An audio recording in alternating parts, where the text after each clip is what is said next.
Well, good evening. It's just past 6 o'clock on Saturday the 11th of June, and welcome to this week's programme. And in the news this week, winners of the Visit England National Excellence Awards have been announced, and the great news is Weymouth's Knowth Fort is among the national winners. The Knowth Fort won the Gold Award for Small Visitor Attraction of the Year. James Farquhar, chairman of the Knowth Fort, said, "Excellence is a journey. Our team continuously strives to improve what we do. This award recognises our progress and spurs us on to continue with our museum development programme, which will include creating a more participatory experience, as well as an expensive repair to a leaky roof and a replacement lift to ensure all our visitors have ongoing access to the whole museum."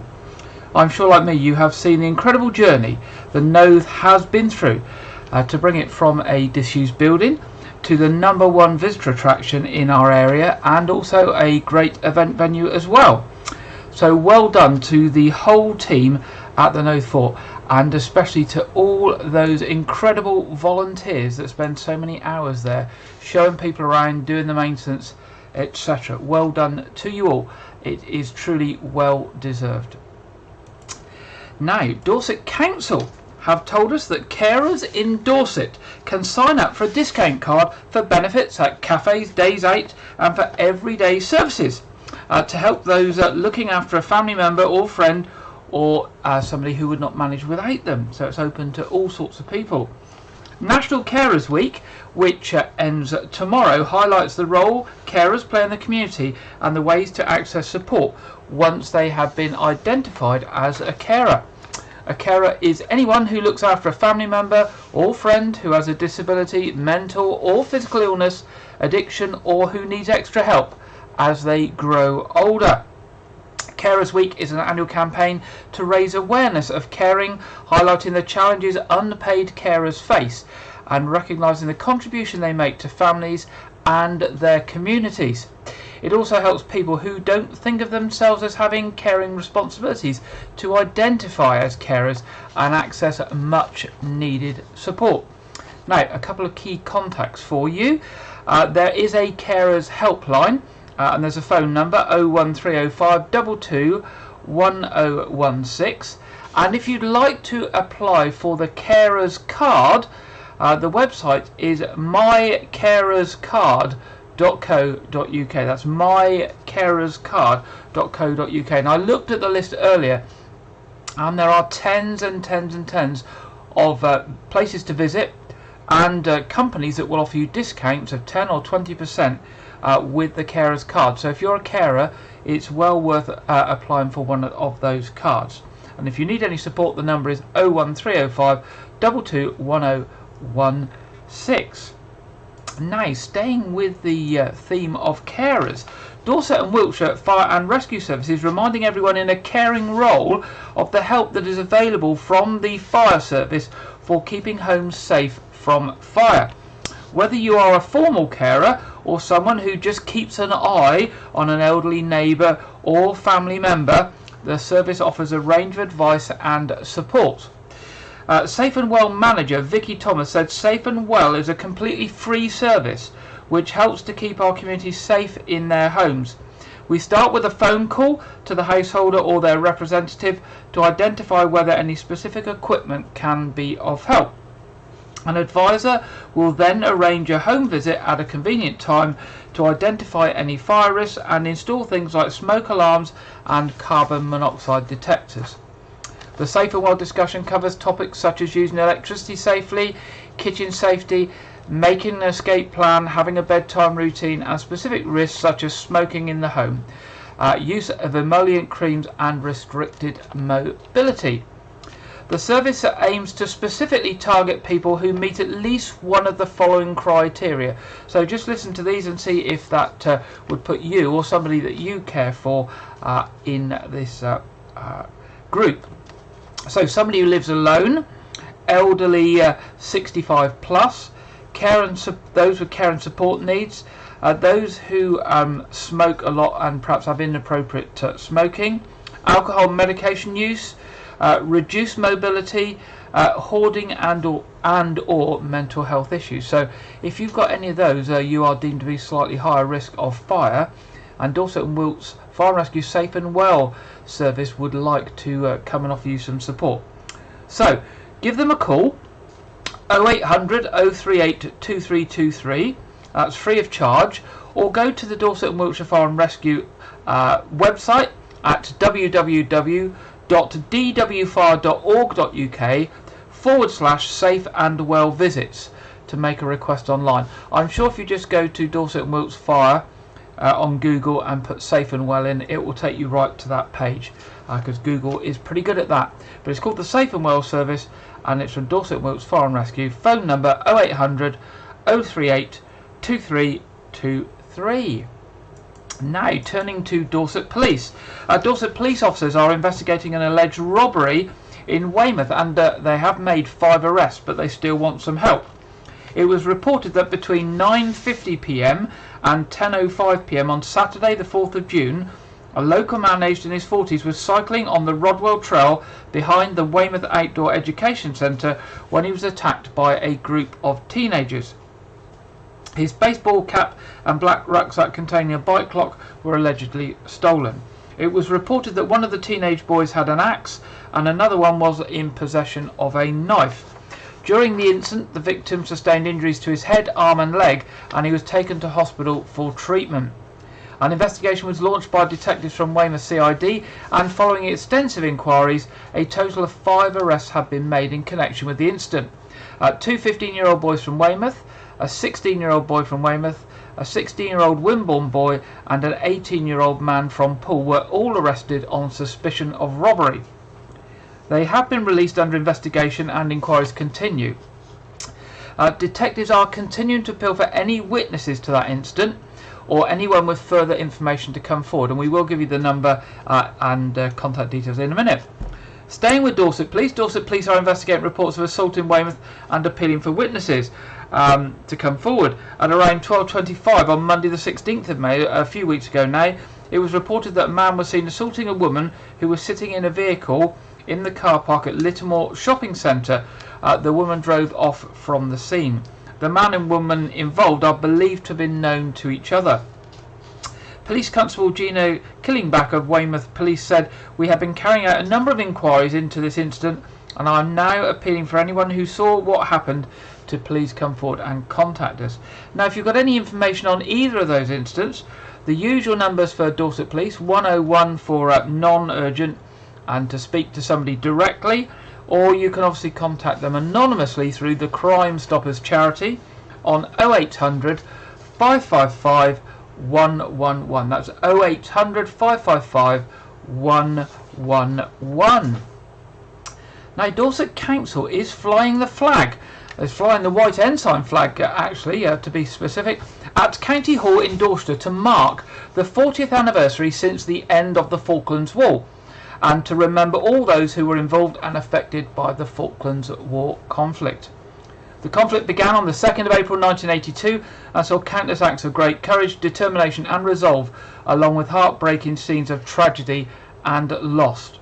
Lasting 74 days, the Falklands War was the first military action since the Second World War that utilised all elements of the armed forces, with over 900 losing their lives, 255 of whom were British personnel. The war was concluded with an Argentinian surrender on the 14th of June 1982, and today the UK and Argentina have brokered a diplomatic peace, but neither side has changed its stance on the status of the islands. Councillor David Walsh, who's the Armed Forces champion for Dorset Council, said, "We want to record our gratitude and appreciation to all those that served during the Falklands conflict in 1982.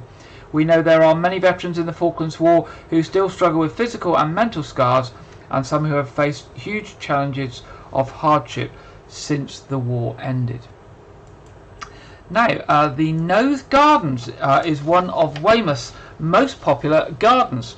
A great place to walk, run and play whilst enjoying stunning views of Portland and Weymouth harbours in a beautiful setting. Weymouth Town Council are asking for volunteers to join the Friends of Knowth Gardens to help support and improve the gardens. Friends groups organise events and activities, fundraise for projects like new play equipment, help keep an eye on the gardens, carry out practical tasks, raise public awareness and much more. There are opportunities for everyone to get involved, and it's a great way to meet new people and help make your local area better. There will be an initial meeting for those interested in joining the Friends of the Knowth Gardens at the Knowth Tavern on Wednesday the 15th of June at 4 p.m. Do go along with your ideas to find out more and help make the Knowth an even better place to be. Just turn up, or if you'd like further information, please contact the Parks Department of Weymouth Town Council, and there's an email address of parks P-A-R-K-S, at weymouthtowncouncil.gov.uk. Now there's more information about the Knowth Gardens and all the other parks and gardens in the Weymouth Town Council area by popping along on the Weymouth Town Council website. Now, tomorrow there is a charity car wash for firefighters charity and a scouting organisation.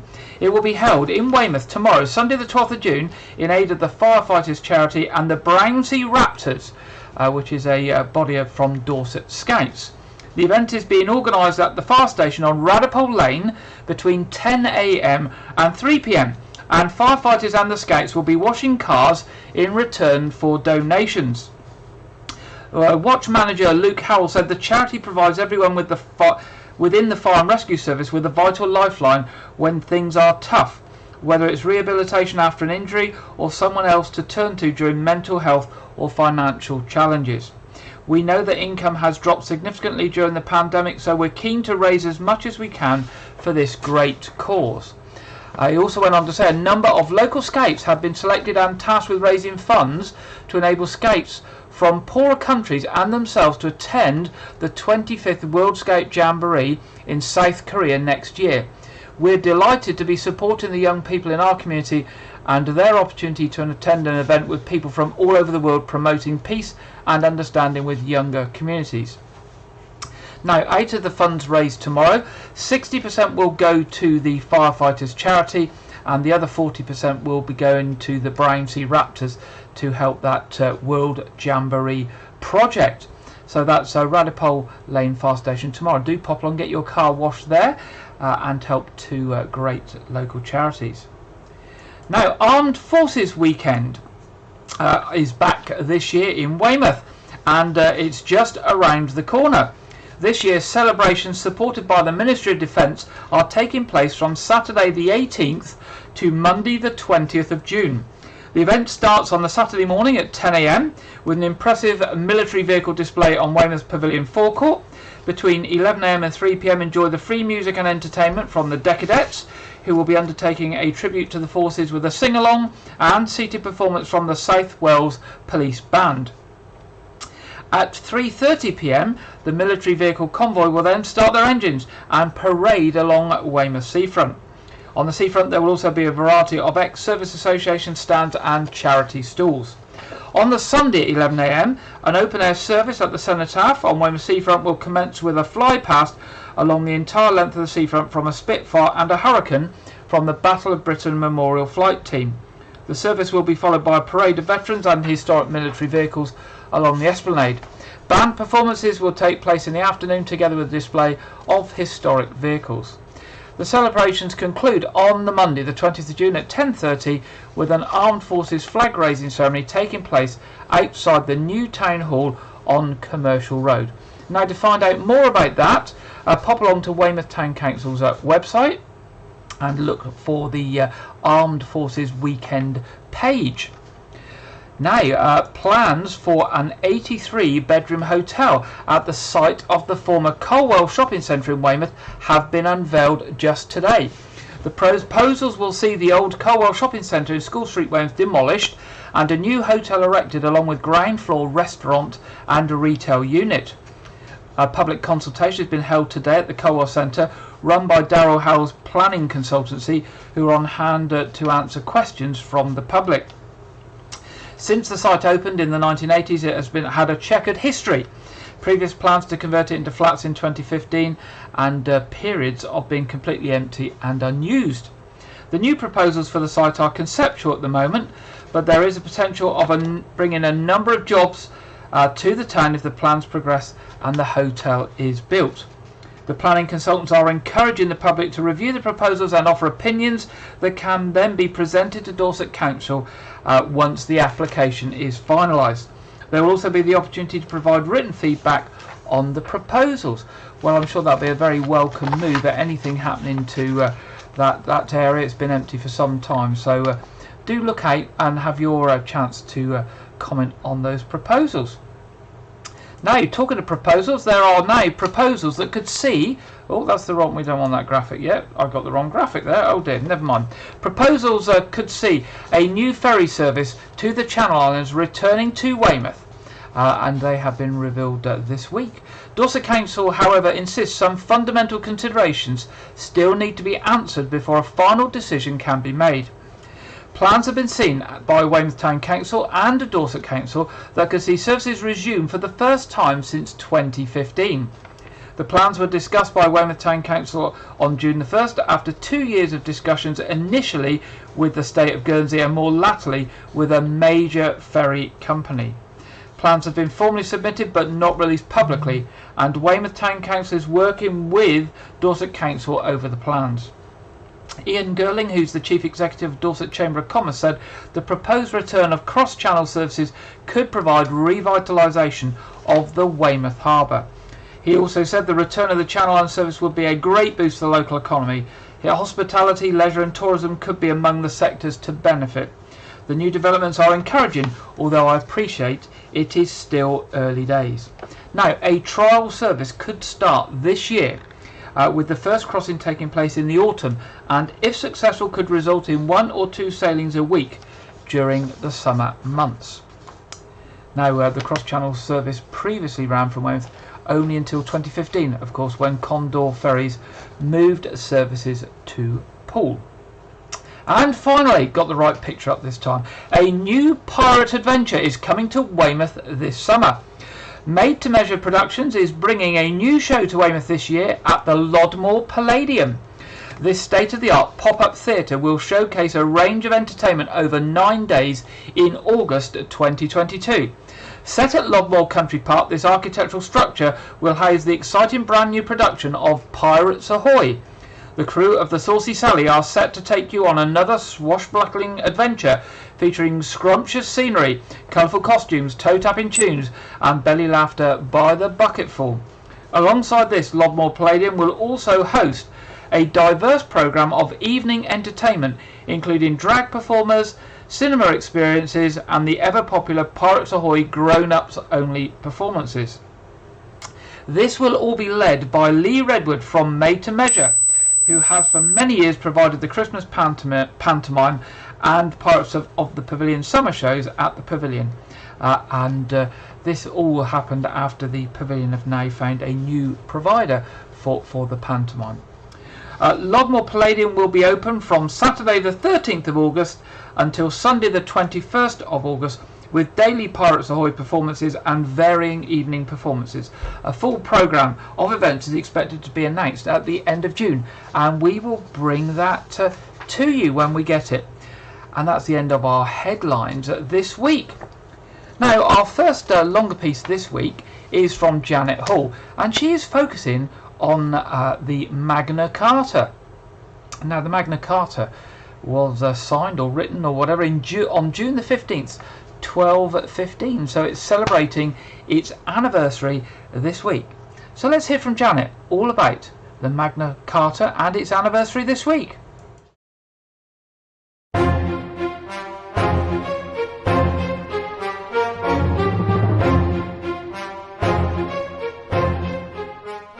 On Wednesday, June the 15th, it will be the anniversary of a very special occasion, the day King John agreed to the terms of Magna Carta. So, what is Magna Carta? And why does it matter to you? Magna Carta means Great Charter in Latin. It was agreed by King John on the 15th of June 1215 as a way of making peace with a group of English barons and church leaders. The barons were protesting against high taxes demanded by King John from the English people to pay for his wars against France. In Magna Carta, John agreed many clauses, not just about taxes, but on many other issues important to the English people in the 1200s.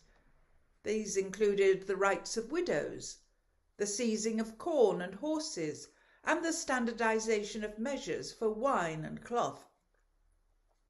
Most of the clauses listed in Magna Carta have now been replaced by new laws, but two key clauses are still part of English law today. These two clauses assert the rights and freedoms of individual citizens. Magna Carta limited the powers of the monarchy. It said that the king or queen was subject to the law and couldn't exploit their position and power to rule just as they wanted to. Magna Carta also stated that individuals had specific rights. The Magna Carta can be seen in Salisbury Cathedral. It was delivered to Old Sarum in 1215, probably by Elias Derium, who was present when the King John agreed Magna Carta. Elias later became a priest at Salisbury Cathedral and oversaw the building of the current cathedral from 1220 onwards. The Magna Carta in Salisbury Cathedral is one of the best preserved of only 4 surviving copies of the document. The others are held in the British Library and Lincoln Castle. Today, a rotunda building built by the American Bar Association stands at Runnymede as a tribute to Magna Carta, a symbol of freedom under law. So, although Magna Carta is over 800 years old, it is still today a powerful symbol of social justice. And though many of its clauses are no longer relevant to modern life, the concept of a document proclaiming the freedom and rights of individuals under the rule of law has been adopted across the globe. Magna Carta established the right of trial by jury and ensured that no one, including the king, was above the law. Thank you, Janet, very much for sharing with us the anniversary of Magna Carta that is this week on the 15th of June, signed in 1215 or agreed in 1215. Now, our second bit this week, I thought I would share with you something that's happened today. Today there has been an open day at Weymouth College, and of course at this time of year lots of our young people are leaving school, having done their GCSEs, and will be thinking about what they're doing next year. Some will go off to university, having done their A-levels, etc., and some will be transitioning from secondary school and thinking whether to go back for sixth form or going to one of our local colleges like Weymouth College or Kingston Morwood. So this week I thought I would share with you a video produced by Weymouth College that just gives a taster of some of the things that young people can do at our local college, which I have to say has absolutely fantastic facilities, as you will see in this short video.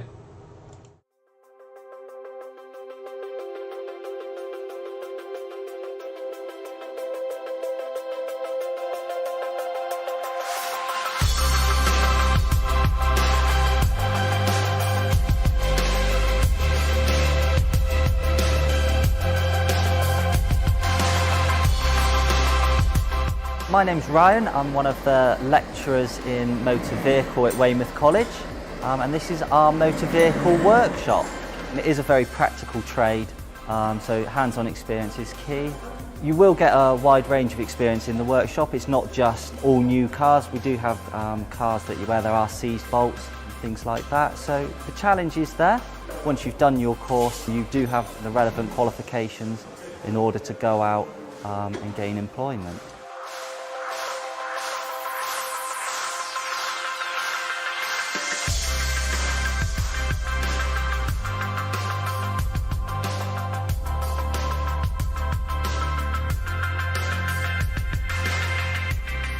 Within the media department we have different levels of courses. We start at level 2. So the level 2 is more of an introduction into media. In the second year of level 3 we focus much more on specialisms. So some people would go on to script writing, other people will go on to camera, audio, visual effects. We've got the skills within the department to facilitate all of those different areas. So I did the level 3 course here, and the first year of that I came in quite blind really. I didn't really know what I wanted to do. I knew I had quite an interest in creative arts, but I didn't really know what the sectors of it. So the first year was kind of like a water testing for me. I finished my level 3 in film and I did my degree in contemporary and commercial photography. And then I came back and now working at the college, those two things kind of lend themselves greatly. So yeah, I've got sort of both ideas and it's helped me sort of in the business side as well.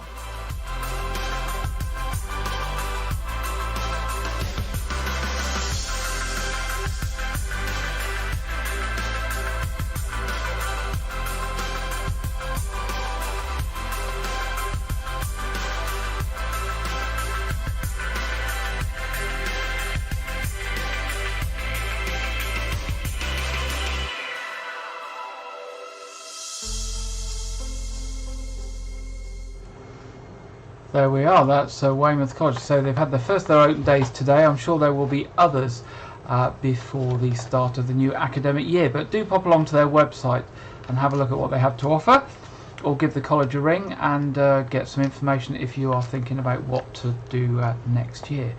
Now, we haven't got a third piece this evening, but we have got something different in our What's On section in a minute, so bear in with us. And we're now going to go over for the national weather forecast, and this week it's Aidan McGivern at the Met Office that's joining us. Hi there. A real contrast in fortunes across the UK this weekend. Very unsummery for the northwest, particularly. We'll also continue to see longer spells of rain across the north of Scotland during Saturday evening. I think that's the last of it, because by the early hours of Sunday, low pressure is moving away and filling to the north. And that means that the weather fronts that are helping to organise the rain move away. And we keep the showers, but the wind starts to come down. So by Sunday morning, clear spells across much of England, Wales, eastern and southern Scotland, Northern Ireland. Mostly dry. Still temperatures double figures, but perhaps a little lower where we get lighter winds in the far south. And then a bright start for many. Some sunshine first thing Sunday. Again, 1 or 2 showers building across northern and western England as well as Wales. Not many really. I think many places will see a fine day. Scotland and Northern Ireland keep the showers but lose the longer spells of rain. So a better chance of drier interludes in between the showers and some brighter spells. It will also stay blustery in the north, particularly over the hills and coast, but less windy compared with Saturday. So on the whole, the weather is calming down, but it takes all weekend to get there. And it's also cooling down. You can see the temperatures around mid-teens in the north and high teens generally further south. That trend continues into the start of next week. For many, a fine day on Monday, but relatively cool for the time of year. And for later next week, signs that the weather will begin to warm up once again. Thank you very much there, Aidan. Let's have a look at the weather for the week ahead. And I was hearing rumours from somebody in the week that we're expecting temperatures over 30 degrees in about a week's time, which I'm hoping we won't be getting too far near that. But as you can see, looking at the week ahead, Friday the temperature's getting warmer and we've got that full sunshine there with no clouds and no rain. So definitely a warmer, brighter week with no rain and potential to get much warmer from next week onwards. Let's have a look at the traffic and travel now. We've got road closures and diversions in place on Wyke Road. There's works there of various types going on until the 17th of June. Also in Queensland Road there's going to be roadworks with traffic control. Other roadworks going on that haven't got traffic control or diversions are Sussex Road, James Street, Why Not Way, Grays Road, Grafton Road, Goldcroft Avenue and Oakbury Drive. Now on the trains, the only thing to report on the trains this weekend and the week ahead is a bus replacement service tomorrow between Reading and Basingstoke. Now turning to the What's On section, quite a lot coming up at Weymouth Pavilion. 13th of June, Trusting the Waves, a musical and visual experience. 13th to 16th of June, Keeping Up Appearances by Project Play. And you remember I mentioned last week, these are the people that did the Dad's Army play a few years ago, which was absolutely fantastic. And I highly recommend a visit to Keeping Up Appearances, which I'm sure will be equally as good. 17th of June, Money for Nothing, music of Dire Straits. 18th of June, the travelling Wilbury Experience. 19th of June, Sunday Night Comedy with Marcus Bridgestoke.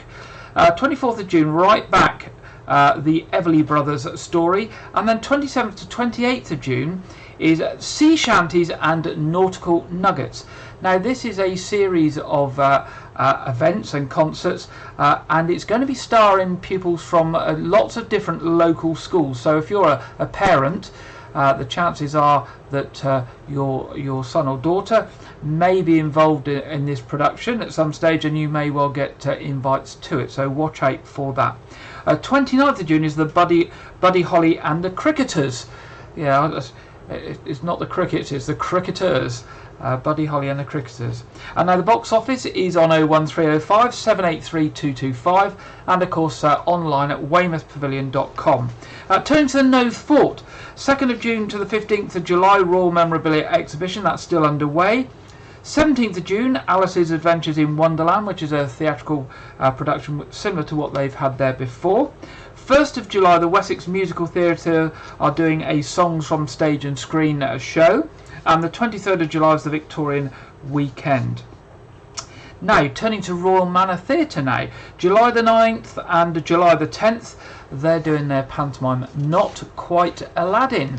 If you want tickets for that, they will be available on the door or via booking online or the office, the box office. Box office is 033 3666 3366. I'll say that again, 033 3666 3366, or at www.royalmanortheatre.co.uk. Right, we're now moving to our film review section, and something a little different this week. This week we're going to be joined by a new regular contributor to our programme. His name's Andrew Wright, and Andrew is a media student studying at Bournemouth University, and he's going to be with us for quite a while, helping us with our weekly programme. And one of the things he's helping with is a review of what's going on in the media. So we're going over to Andrew now to have a roundup of what's happened in film and releases and forthcoming releases. Welcome to WykeRegisTV Film Review and Preview. I'm Andrew Wright. The trailer for DC's Black Adam was released this week after much advertisement and anticipation. DC's Black Adam hails from the director of Disney's Jungle Cruise and stars the popular action movie actor Dwayne Johnson as the titular anti-hero. Johnson also produces the film, which features a cast of other DC comic book characters, including James Bond's Pierce Brosnan as Dr. Fate. The premise of the film, courtesy of the Warner Brothers press release, is that nearly 5,000 years after he was bestowed with almighty powers of the ancient gods and imprisoned just as quickly, Black Adam is freed from his earthly tomb, ready to unleash his unique form of justice on the modern world. DC's Black Adam releases in cinemas nationwide October 21st, 2022, courtesy of Warner Brothers Pictures. Just from this first trailer, it looks like this will be an exciting and action-packed film. As Johnson likes to say about this film, the hierarchy of power in the DC universe is about to change. This week, the trailer for the 5th film in the Predator franchise was released. Titled Prey, this new entry hails from the director of 10 Cloverfield Lane and is set in the Comanche Nation some 300 years ago. The film features a female hunter named Naru who seeks to protect her people from a danger to their camp. However, the prey she is hunting turns out to be a highly evolved alien with a technologically advanced arsenal, resulting in a vicious and terrifying showdown between the two adversaries. Prey releases on Disney Plus August 5th, courtesy of 20th Century Studios. Speaking of the Predator franchise, this Sunday, June 12th, marks the 35th anniversary of the original film starring Arnold Schwarzenegger. The success of this original film led to the film being dubbed as one of the greatest science fiction horror films of all time and spawned 3 other Predator films before the prequel releases this August. It also led to other forms of multimedia merchandise, including a crossover series with the legendary horror series Alien. This Saturday, June 11th, marks the 40th anniversary of the hit Steven Spielberg film E.T. the Extraterrestrial. The classic family film about the friendship between a struggling young boy and an abandoned alien. The film was an immediate success upon release, becoming the highest-grossing movie of all time, a record it held for 11 years, and won 4 Academy Awards, and was nominated for an additional 5, including Best Picture.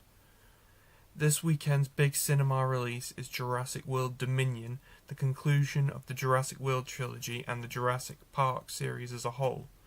The film stars Chris Pratt and Bryce Dallas Howard from the Jurassic World films, as well as Sam Neill, Laura Dern and Jeff Goldblum from the original Jurassic Park film. Be sure to check it out, especially if you love action movies with dinosaurs. That's all I have for this week, but be sure to check back next week where I will review Jurassic World Dominion, as well as the new home media release of The Batman. Now back to Gary in the studio. Thank you very much, Andrew, and we look forward to you joining us next week for the reviews of The Batman. Now, Andrew mentioned Black Adam and the trailer being released this week, and we're now going to bring that to you now, courtesy of Warner Brother Pictures. Black Adam. What have your powers ever given to you?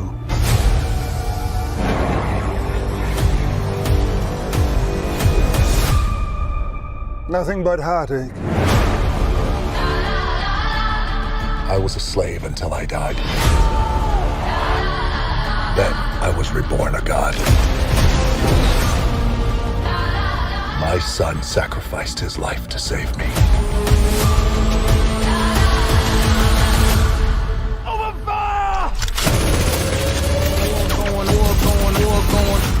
Now, I kneel before no one. In this world, there are heroes. I feel the pain in my city wherever I go. And there are villains. Heroes don't kill people. Well, I do.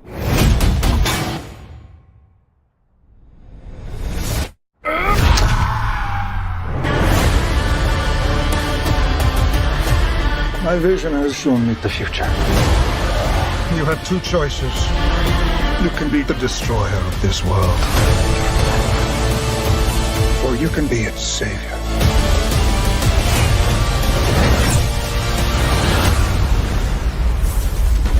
That's up to you.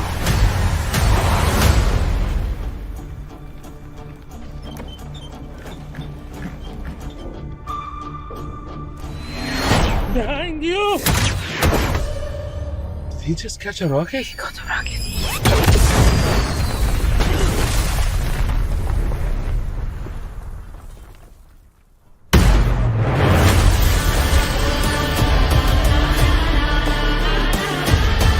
All black everything, you know my fresh coat.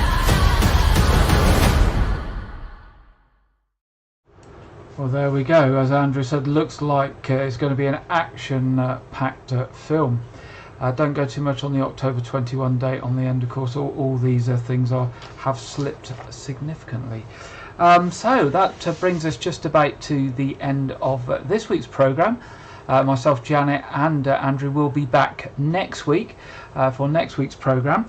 Just to remind you that our weekly quiz will be on at 7:30. We'll be going live in about 35 minutes at 7:15.